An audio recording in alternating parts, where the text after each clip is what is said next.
नमस्कार सभी पेंशन धारकों का एक बार फिर से स्वागत करते हैं हमारे इस YouTube चैनल पर। दोस्तों, इस वक्त की EPS 95 पेंशन बढ़ोतरी को लेकर आप सभी के लिए बड़ी खबरें निकलकर सामने आ चुकी है, जिसके बारे में दोस्तों आज की इस वीडियो के अंदर बात करेंगे।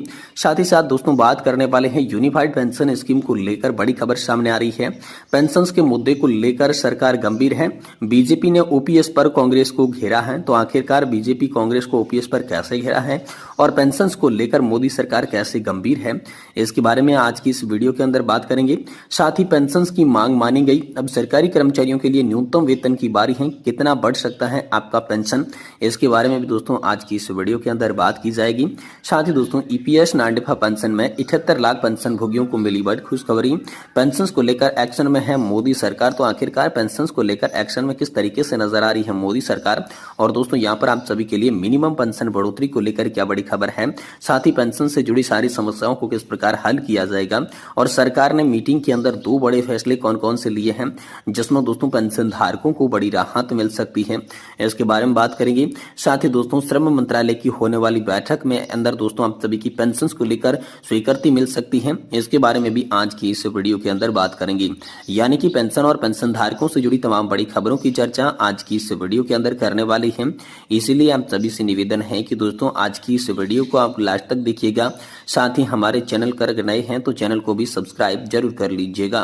तो चलिए दोस्तों बिना किसी देरी के आज की इस वीडियो के अंदर पेंशन से जुड़ी तमाम बड़ी खबरों को जान लेते हैं, लेकिन आप वीडियो को लास्ट तक जरूर देखिएगा।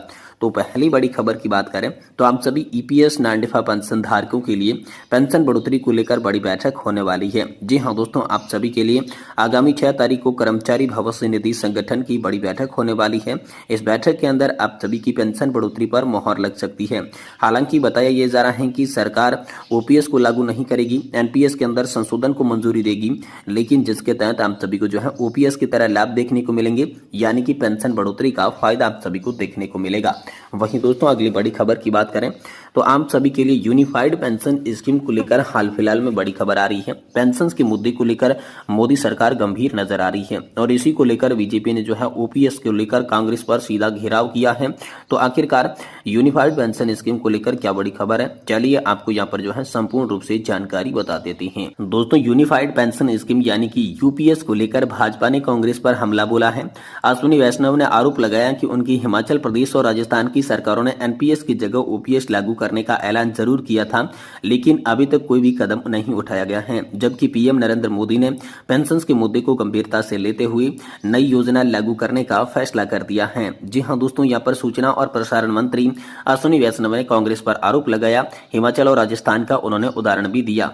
यहाँ पर जो है दूसरी तरफ PM मोदी के बारे में बताया कि गंभीरता से लेते हुए इस मुद्दे पर समिति गठित की है और अब नई योजना को लागू करने का फैसला कर दिया गया है।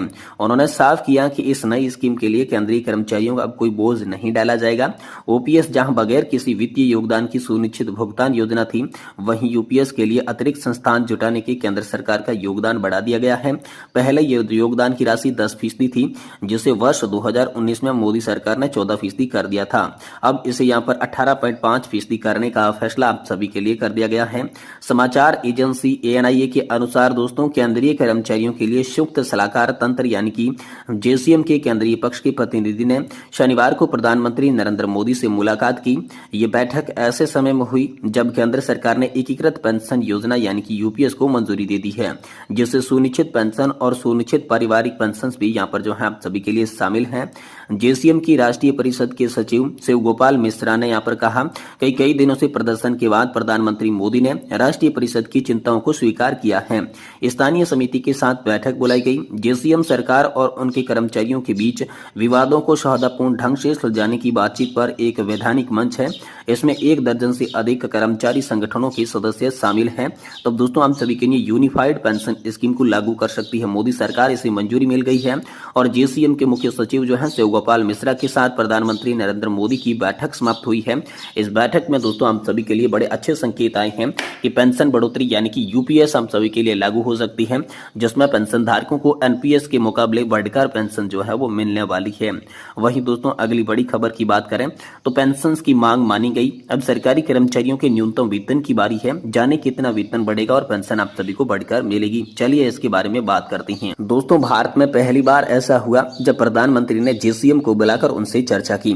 जेसीएम 32 लाख केंद्रीय कर्मचारियों का प्रतिनिधित्व करता है। जेसीएम ने कहा कि उनकी एक गौरवपूर्ण प्रतीक्षा वाला क्षण है। केंद्र की नरेंद्र मोदी सरकार ने पुरानी पेंशन व्यवस्था की मांग कर रहे सरकारी कर्मचारियों को कल बड़ी राहत दे दी है।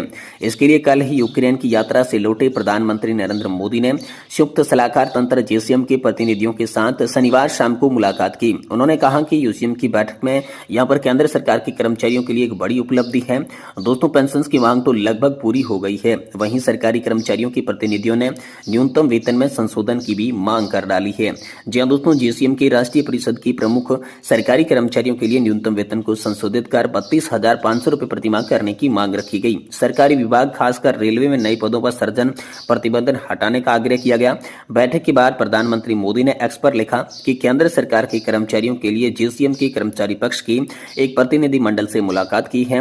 उन्होंने यूपीएस के बारे में कैबिनेट फैसले से खुशी जताई है। जेसीएम सरकार और उनके कर्मचारियों के बीच मुद्दे को यहां पर ढंग करने की बात बता रही है। जेसीएम के प्रमुख एम राघवैया ने कहा कि इसे सरकार के साथ मुद्दे जो उठाए गए थे उन्हें अधिकांश मुद्दे जो है वो सरकार ने हल कर दिए हैं, समझौते हुए नजर आ रही हैं। दोस्तों प्रधानमंत्री ने कर्मचारी संघ से बड़ी मुलाकात की।